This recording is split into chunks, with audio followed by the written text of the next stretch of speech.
चलिए जानते हैं दिल्ली की 25 बड़ी खबरों को सिर्फ 10 मिनट में। लेकिन उससे पहले वीडियो को लाइक और चैनल को सब्सक्राइब जरूर करें।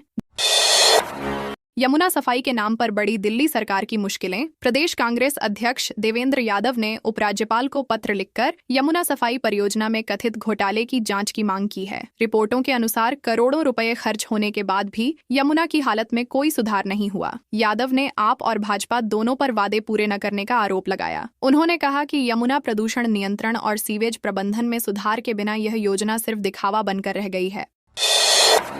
बिरयानी में कीड़ा मिलने पर आईआरसीटीसी पर लगाया 25,000 का जुर्माना। दिल्ली उपभोक्ता आयोग ने ट्रेन में खराब खाना परोसने के मामले में आईआरसीटीसी पर 25,000 रुपए का जुर्माना लगाया है। यात्री किरण कौशल को यात्रा के दौरान परोसी गई बिरयानी में कीड़ा मिला, जिससे उनकी तबीयत बिगड़ गई। आयोग ने इसे सेवा में गंभीर कमी मानते हुए आईआरसीटीसी को मुआवजा देने का आदेश दिया। शिकायतकर्ता ने कहा कि ट्रेन यात्रा के दौरान ऐसी लापरवाही यात्रियों की सुरक्षा के साथ खिलवाड़ है।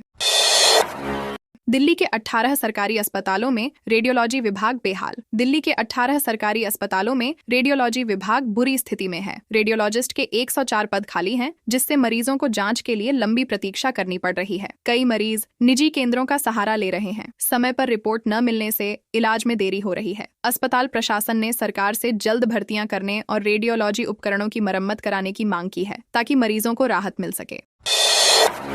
दिल्ली में 121 मोहल्ला क्लिनिक बंद, 605 कर्मचारी बेरोजगार। दिल्ली में 121 किराए के मोहल्ला क्लिनिकों को बंद कर दिया गया है, जिससे करीब 605 कर्मचारियों की नौकरी चली गई। उन्हें 2 सप्ताह का नोटिस देकर सेवा समाप्त कर दी गई। इस कदम से स्वास्थ्य सेवाओं पर नकारात्मक असर पड़ने की आशंका है। क्लिनिकों के बंद होने से स्थानीय मरीजों को इलाज के लिए दूर दराज अस्पतालों का रुख करना पड़ रहा है। वहीं सरकार की ओर से इस पर कोई आधिकारिक बयान नहीं दिया गया है।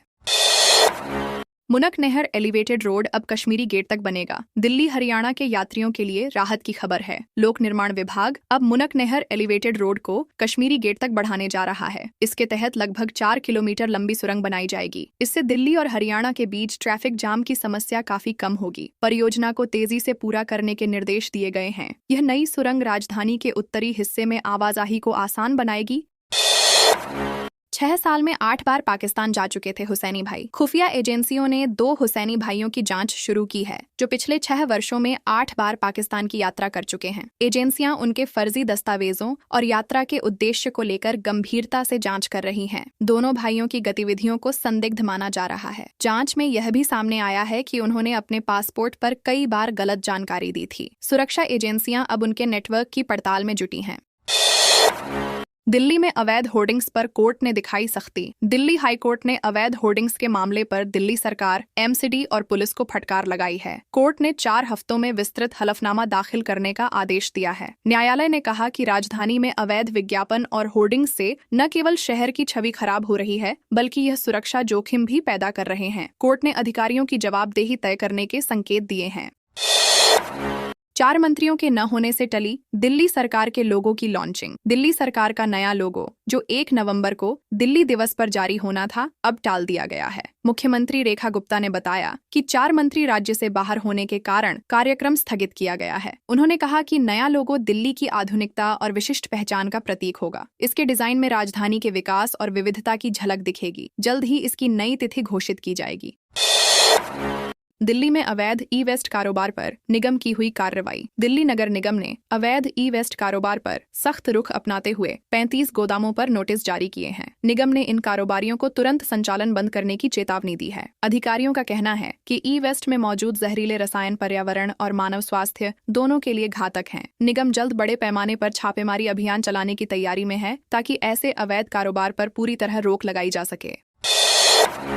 दिल्ली का नाम बदलकर होगा इंद्रप्रस्थ। भाजपा सांसद प्रवीण खंडेलवाल ने गृह मंत्री अमित शाह को पत्र लिखकर दिल्ली का नाम बदलकर इंद्रप्रस्थ करने की मांग की है। उन्होंने कहा कि यह नाम दिल्ली की प्राचीन और सांस्कृतिक पहचान को पुनर्जीवित करेगा। खंडेलवाल ने दिल्ली हवाई अड्डे और पुरानी दिल्ली रेलवे स्टेशन का नाम भी बदलने का सुझाव दिया है। उनका कहना है कि इंद्रप्रस्थ नाम अपनाने से दिल्ली भारत की आध्यात्मिक और ऐतिहासिक विरासत का प्रतीक बन जाएगी।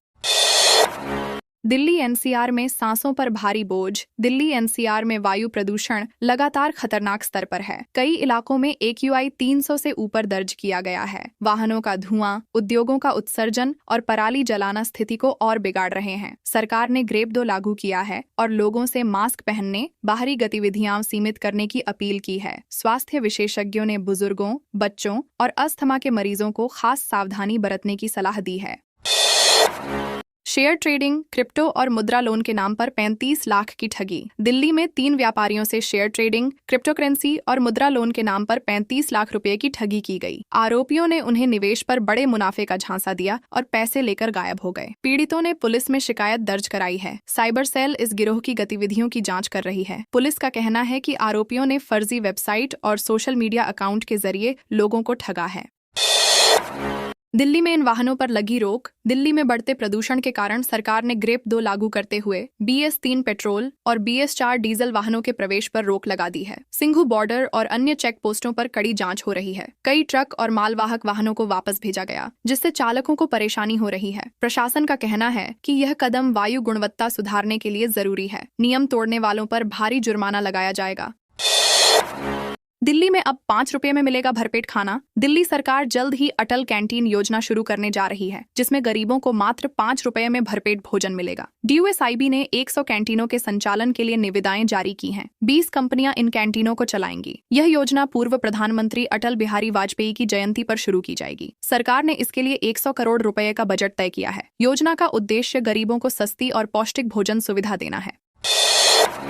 NDMC ने दिल्ली में किया हाईटेक नर्सरी का विस्तार। नई दिल्ली नगर पालिका परिषद ने लोधी गार्डन स्थित हाईटेक नर्सरी के विस्तार की घोषणा की है। लगभग 50 लाख रुपए की लागत से 540 वर्ग फुट का भंडारण कक्ष बनाया जाएगा, जिसमें 2 लाख ट्यूलिप सुरक्षित रखे जाएंगे। तापमान 2 से 20 डिग्री सेल्सियस के बीच नियंत्रित रहेगा। इस पहल से पौधों के आयात पर निर्भरता कम होगी और राजधानी में हरियाली को बढ़ावा मिलेगा। NDMC का कहना है कि यह दिल्ली की सुंदरता में 4 चांद लगाएगा।